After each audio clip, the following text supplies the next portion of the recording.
What's good, YouTube fam? It's your boy Pangea, back in the place to be. So I'm just doing this food review real quick. I'm actually doing a comparison. I'm gonna do something a little different today. So one of my favorite little breakfast dessert thingies or whatever when I'm eating like crap is apple fritters. And the only one that I really trust, I know they just got one at McDonald's. I didn't get that one, but I got one from 7-Eleven. And got to get it in the morning when it's fresh, you know what I'm saying? And I actually got some here or whatever, and I'm going to compare it to this homemade one that I found on the internet. And what I'm going to do is I'm going to make it as the internet had it, the one I found on the internet. And then I'm going to make another one that's healthier, you know, got more protein in it, anabolic, you know, the new thing going and all that, see what happens. So I think what I'm going to do is I'm just going to do this comparison first. So the unhealthy version versus the oven baked version. And then next video, I'm going to do the oven baked version versus the protein oven baked version and see how they come out. All right, cool. See y'all in a bit.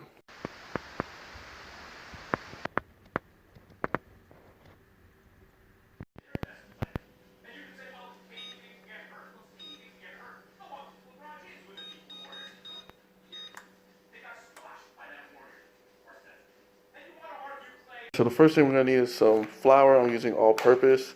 We're gonna need 1 cup or about 120 grams.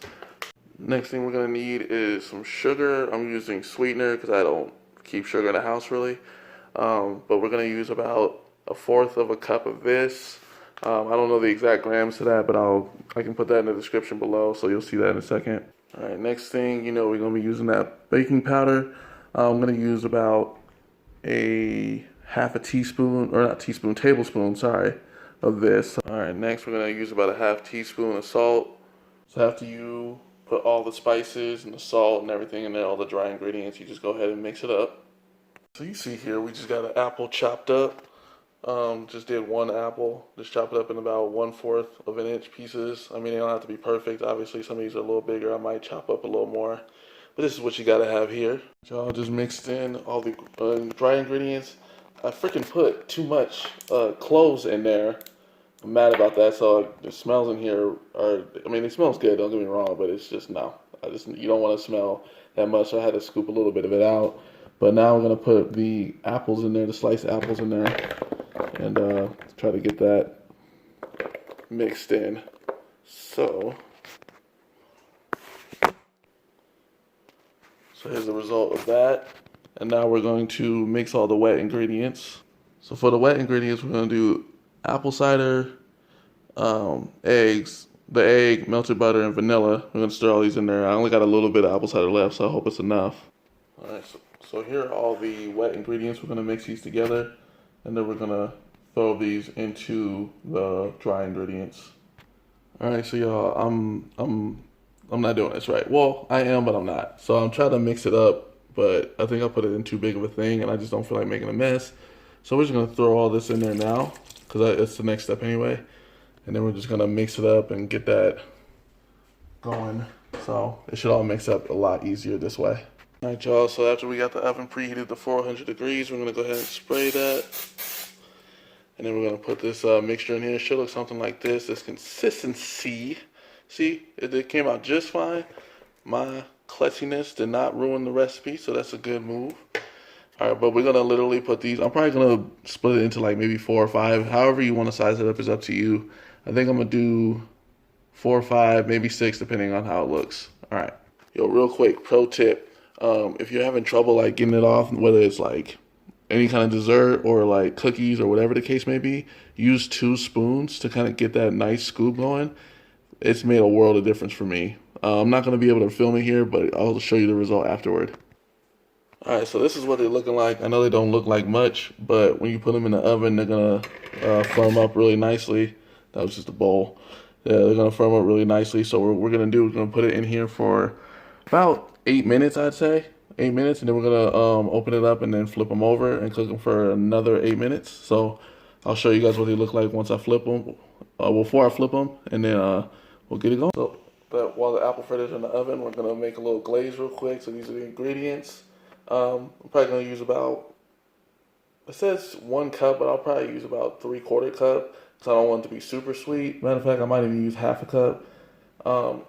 And we'll see how it goes from there. a half a cup to so half a cup to 3/4 of a cup, and then fourth a cup of apple cider is literally the rest of that, and then about quarter teaspoon of cinnamon and an 8 teaspoon of nutmeg. That's literally it. We're gonna mix that bad boy up, and then we're gonna put them on the apple fritters. So we'll see how that. All right, so we're about to flip them over. You see that wet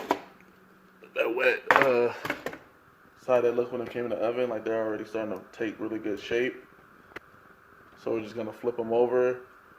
I might spray a little bit of nonstick on them. I doubt it, but it looked fine. And then we're gonna put them back in there for like another 8 minutes.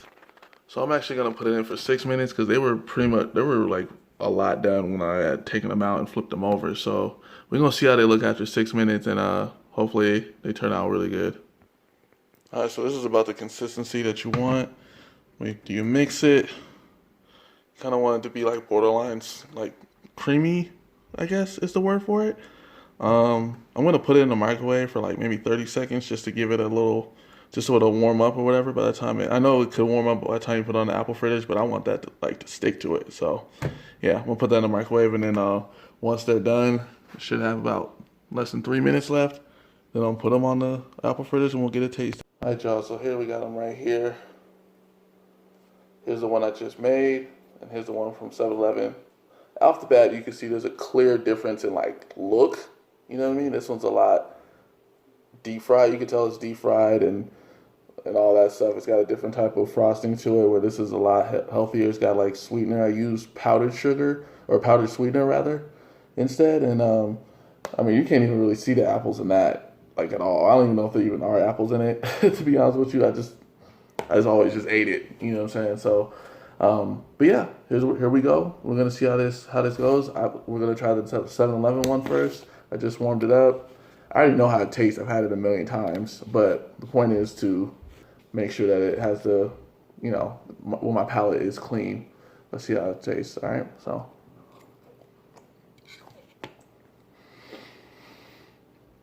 Oh man. Yep, it's gonna be hard to top that one. Yeah, that's classic right there. You know what I'm saying? That's just the sweetness, the way everything comes together is deep fried. And one of the things I noticed about this is that, like, I've gotten, the 7-Eleven ones when they look like they've been in there 2-3 days, and I was just on the go, just trying to get a quick snack. Back before I tried to start eating healthier for real. And like, yeah, I would just grab one of those and just chow down on it, not even put it in the microwave or nothing, just go full savage mode. And it was still fire.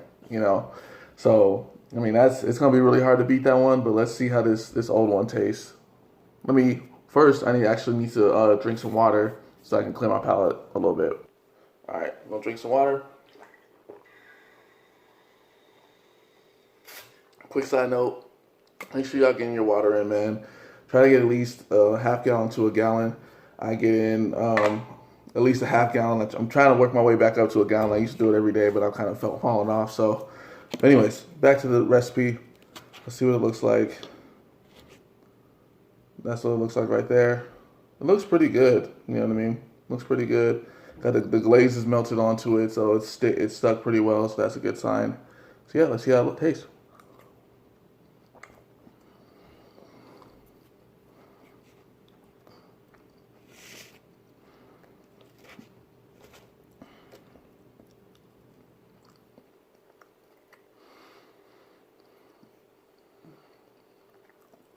Okay.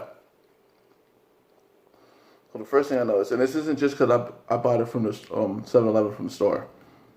This tastes a lot fresher than that one, and what I mean by that is, all the ingredients taste like it came from like natural ingredients. You know what I mean? Like it doesn't taste deep fried at all.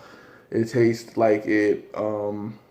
Trying to think of the words. Like you could tell like everything was handpicked. Like it almost feels like I went into somebody. Well, not me, but it tastes like somebody went to their backyard and then grabbed all these ingredients and went and made this. That's what it tastes like, and that could be a good thing or a bad thing depending on who you are. But honestly, all things considered, this is pretty freaking good. You know what I'm saying? Like I would definitely eat this if I was just having a craving for something cinnamony and kind of holiday oriented, because it does kind of give you that holiday feel. But yeah, it's pretty good. I thought about something while I was eating this. I was like, man, I could put this in like some non-fat Greek yogurt because you know it's like plain and don't have no flavor to it.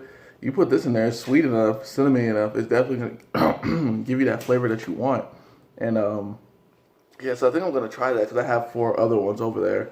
And yeah, but I mean, obviously, the 7-Eleven one tastes way better. It's delicious. It's amazing. It's so bad for you though, and I literally can only. The difference is I can only eat that in moderation. Whereas this one, I could eat this every week if I wanted to. I probably would alter a few ingredients, probably make it a little more protein friendly, high in protein because I want.